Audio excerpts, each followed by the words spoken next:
ఓడలు విస్తరించిన చోటును విడిచిపెట్టి కొత్త స్థానంలో కొలువు తీరాలి అన్నది వారి లక్ష్యం. పరిస్థితులకు అనుగుణంగా నడుచుకోవాలన్నది ప్లాన్. పొరుగు జిల్లాపై పట్టు కోసం ఎప్పటినుంచో పావులు కదుపుతున్న పొలిటికల్ ఫ్యామిలీ వారిది. ఇంతకీ ఎవరా నేతలు, వారి స్ట్రాటజీ ఏంటి? సొంత జిల్లాను వదిలి పక్క జిల్లాలో పాగా వేయాలనే ప్లాన్లో ఎందుకున్నారు? Let's watch this inside story.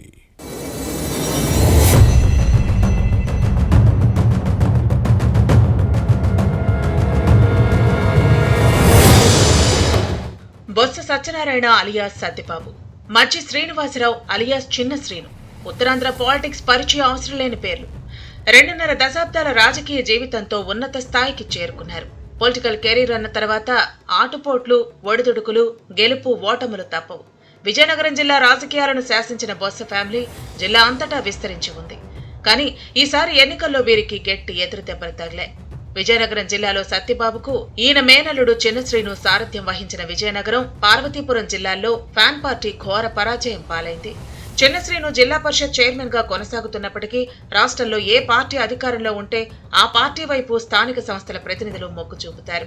గతంలో ఇలానే జరిగిన సందర్భాలు ఉన్నాయి. ఈ నేపథ్యంలో ఏదో ఉన్నామంటే ఉన్నామనే విధంగా మారింది జిల్లా పరిషత్ వైసీపీ ప్రజాప్రతినిధుల పరిస్థితి. ఇక సత్యబాబు పరిస్థితి అయితే విజయనగరం జిల్లాలో రాజకీయంగా ఇప్పట్లో ఏమీ చేయలేని పరిస్థితి. ఈ దశలో బొత్స తన రాజకీయ ఆలోచనలకు పదును పెడుతున్నారా, పార్టీ పావుగా ఎర విసురుతోందా అనే సరికొత్త వాదనలు తెరపైకి వస్తున్నాయి.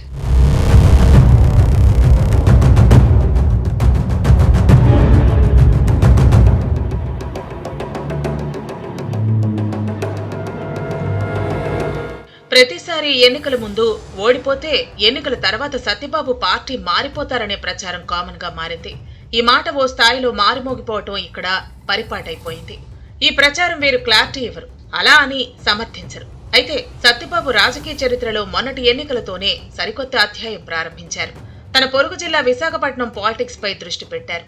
తీవ్ర ప్రతికూల పరిస్థితులు విశాఖలో ఉన్నాయని తెలిసినప్పటికీ తన సతీమణి ఝాన్సీ లక్ష్మిని వైసీపీ విశాఖ పార్లమెంట్ అభ్యర్థిగా నిలిపి దేనికైనా సిద్ధమే అన్నారు. కానీ ఫ్యాన్ పార్టీపై ప్రజల్లో ఉన్న వ్యతిరేకత కారణంగా ఓటమి తప్పలేదు.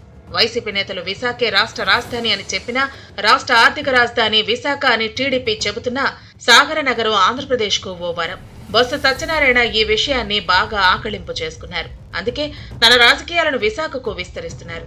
ఎంపీగా తన సతీమణి ఓడిపోయినా తన కుటుంబ రాజకీయ ఎదుగుదలకు సాగర నగరం దోహదపడుతుందని పావులు కదుపుతున్నారు. ఈ దశలో విశాఖ జిల్లా స్థానిక సంస్థల ఎమ్మెల్సీ ఉప ఎన్నికలో తమ అభ్యర్థి బొత్స సత్యనారాయణే అని వైసీపీ అధినేత జగన్ ప్రకటించడంతో ఉత్తరాంధ్రలో సరికొత్త రాజకీయ సమీకరణాలు ప్రారంభమయ్యాయి.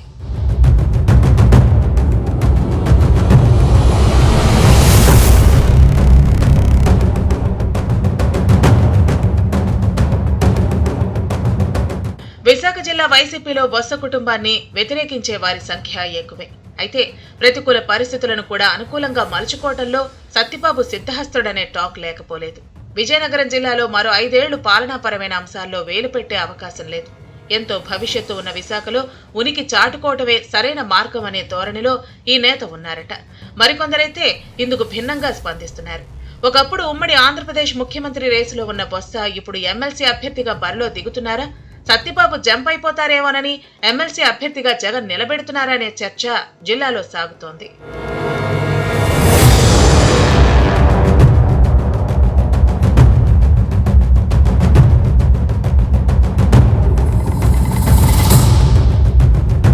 మరోవైపు తన మామ బొత్సను ఎలా అయినా విశాఖ స్థానిక సంస్థల ఎమ్మెల్సీగా గెలిపించడానికి ఈయన మేనల్లుడు విజయనగరం జిల్లా పరిషత్ చైర్మన్ మచ్చి శ్రీనివాసరావు వ్యూహాత్మకంగా పావులు కదుపుతున్నారు.